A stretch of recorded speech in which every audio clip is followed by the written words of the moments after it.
నీ కొడుకు నున్ను నీ కోడలు ఇల్లు నింపుకోవాలంటే నీ గర్భాన పుట్టిన ఒక్క బిడ్డ ఉంటే నీ బిడ్డను పిలుచుకోవమ్మా.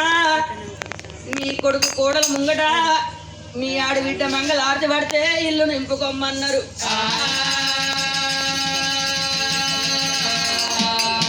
అప్పుడుగా కన్న తల్లి సుభద్రదేవి ఏమనుకున్నది, నా గర్భాన ఒక్క బిడ్డ లేకపాయే, ఇయ్యల్ల నా కొడుకు ముంగట నా కోడలు ముంగట నేను ఎవరితోటి మంగళారతి పట్టించుకోవాలి.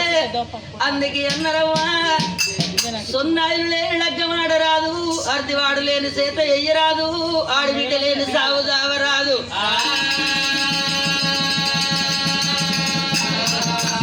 అని చెప్పి నా గర్భాన బిడ్డలు లేకుంటే నేను నాకింత పని చేసే దాసులే, నేను బిడ్డలో చూసుకున్నా, నేను దాసులతో మంగళారతి పట్టించుకోని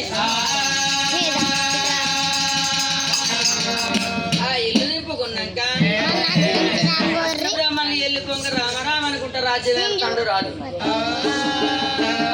పాత మేడల్లో పాదమిద్దల మా కొడుకు కోడలు ఉండరాదని పనుబడి దిక్కు కట్టించిండు. కొడుకు కోడలు పేరు మీద పాయిరాలనిద్దలు.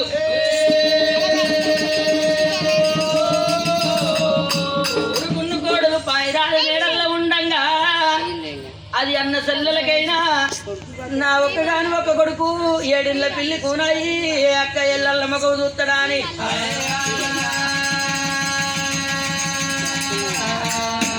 మిద్దళ్ళ మేడల్ల కన్న తల్లి చిన్న పోయి ఉన్ననాడు.